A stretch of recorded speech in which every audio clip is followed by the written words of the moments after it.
1 week ago, Haryana MLA instigated, not beaten, instigated to beat the journalist. Immediately, the Supreme Court has called for CBI inquiry. Silencing a journalist is silencing a democracy. Silencing journalist is killing the nation, because without journalism, without reporting, nobody would know the truth. So therefore, I am surprised and shocked and amazed and perplexed. An experienced actor like Mohan Babu physically beating up a journalist where he desperately need a plastic surgery. Shocking. And keeping quiet without apologizing. First of all, even more shock. Stop your dramas, Mohan Babuji. Please first list hospital where he is being treated and ask for unapologetic,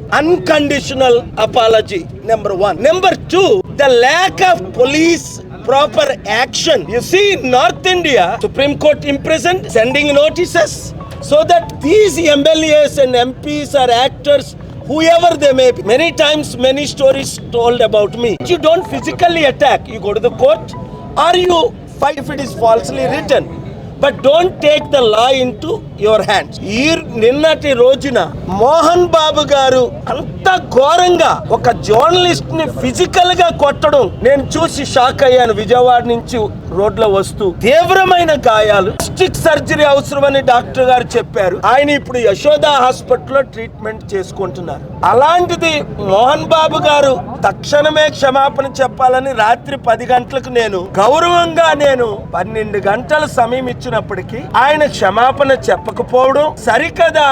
పోలీసులు ఈ విషయం తీవ్రంగా చర్యలు తీసుకోకపోవడం, ఘోరం ఏంటంటే మన తెలుగు రాష్ట్రాల్లో తీవ్రంగా స్పందించకపోవడం. Supreme court 1 week back Haryana MLA ఒక జర్నలిస్ట్ ని కొట్టించినందుకు సిబిఐ ఎంక్వైరీ చేశారు. Supreme court chief justice 2-3 months back 5 సంవత్సరాల ఇంప్రిజన్మెంట్ ఇవ్వండి, జైలు శిక్ష ఇవ్వండి జర్నలిస్టులు కొట్టినందుకు తీర్పు ఇచ్చారు.